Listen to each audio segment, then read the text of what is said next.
When Disney's Animal Kingdom opened in 1998, it wasn't done. No theme park is ever complete, but when the park opened, only Phase 1 was finished. There was a Phase 2 over the horizon.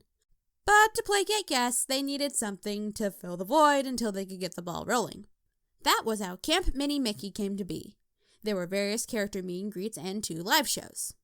Pocahontas and Her Forest Friends, starring, well, guess. And the subject of today's video, Festival of the Lion King.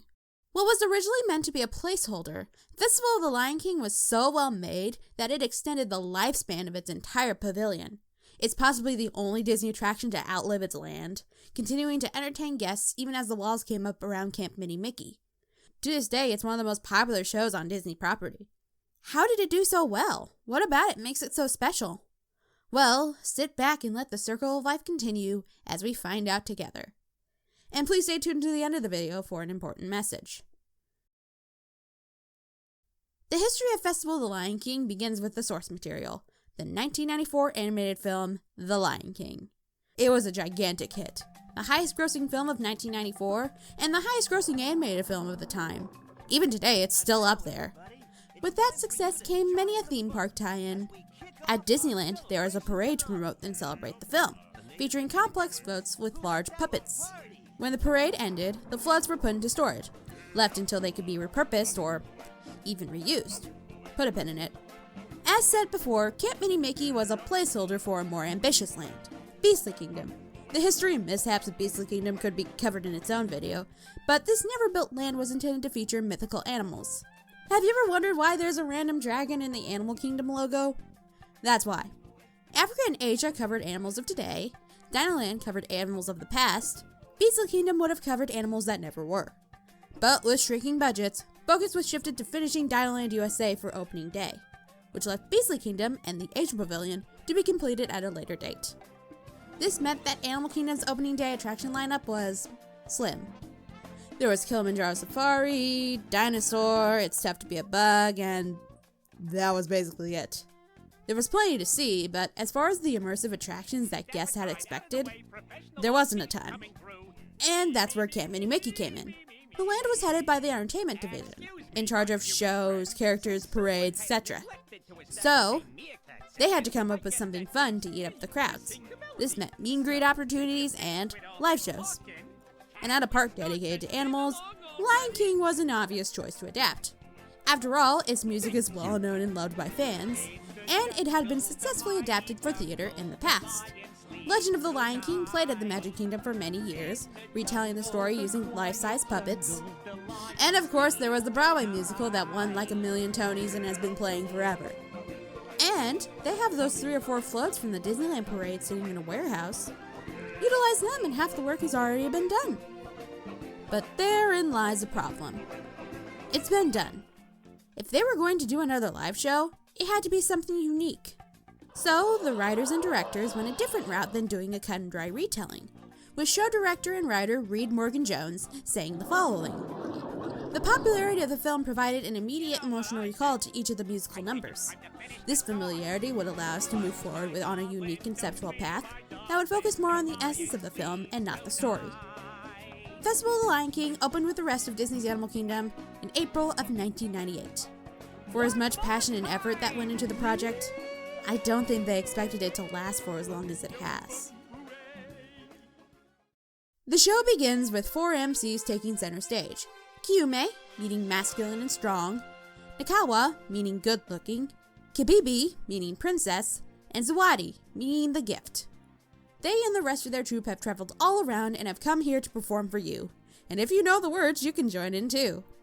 They take charge of one of 4 sections of the audience: warthog, elephant, giraffe, and lion. A member of the audience is brought down to lead the crowd in making that animal sound. And we all learn what sound a giraffe makes. Everybody else, giraffes, necks up in the air and bleat. Once everyone knows which sound is which, they all sound them out together to start the show proper. Simba welcomes the guests as all of the performers filed in to the tune of I Can't Wait to Be King. Dressed in colorful costumes, the dancers each represent a specific African animal: alligator, zebra, wildebeest, etc. The floats come in symbolizing all of the animal sections with each animal riding in them. Also present are Simba, Timon, and Pumbaa. Timon takes center stage to start off Hakuna Matata solo, as Pumbaa is stuck on the warthog float, but is interrupted by the Tumble Monkeys, a group of acrobats dressed like, well, monkeys. They perform a routine to a medley of jazz standards, recognizable to former band geeks and people who have seen Whiplash too many times. The music takes a dark turn as the Who May performs Be Prepared. Notably, this song features a dancer with a flaming baton. This show is almost 30 years old and that scene still blows people away. After that, the lights dim when Nakawa and Kibibi perform Can You Feel the Love Tonight?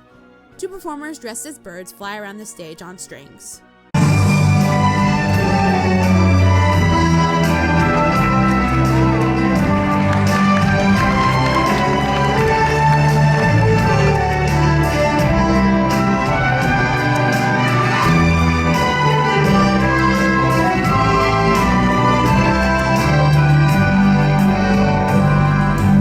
As the song fades, the remaining performers join back in, with Zawadi leading in Circle of Life. Then, audience members are pulled to dance around the stage to The Lion Sleeps Tonight.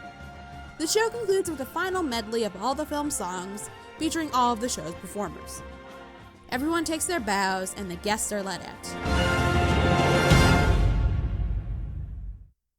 Festival of the Lion King features several dozen performers and 4 live singers. The live singers have 2 different casts in a single day that rotate between performances.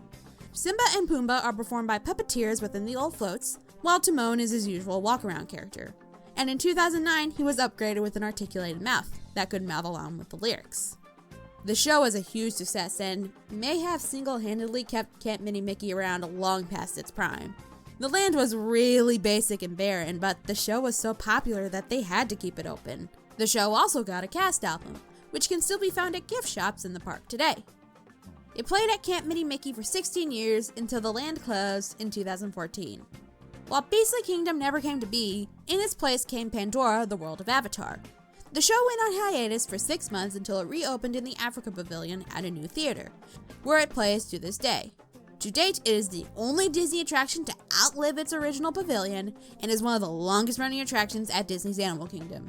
A similar show would open at Adventureland in Hong Kong Disneyland under the same name, but with a different approach, doing a simplified retelling of the story.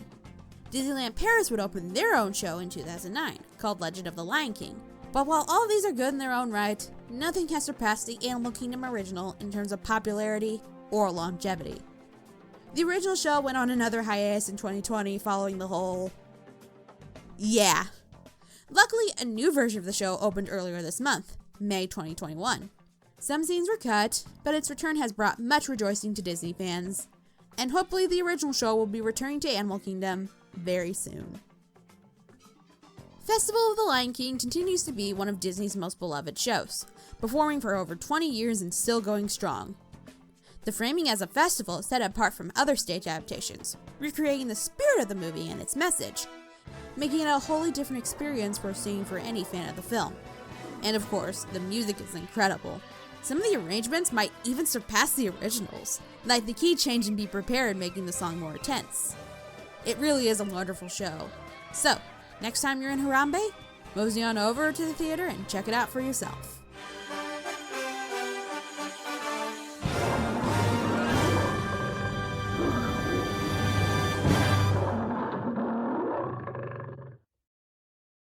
Experiences like Festival of the Lion King simply wouldn't be possible without the incredibly talented cast members.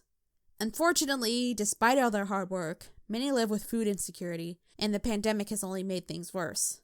Which is why I'm directing you guys to an important group. The cast member Pantry is a group that makes sure food gets out to employees who need them. They've done a lot of great work, so consider checking them out. They have a Venmo you can donate to. They also have an Amazon wish list. You can't donate, and I'm not judging you if you can't. Then helping get the word out about them will be plenty enough. Solving problems like food insecurity and poverty is going to take a lot of work and restructuring of how our society functions.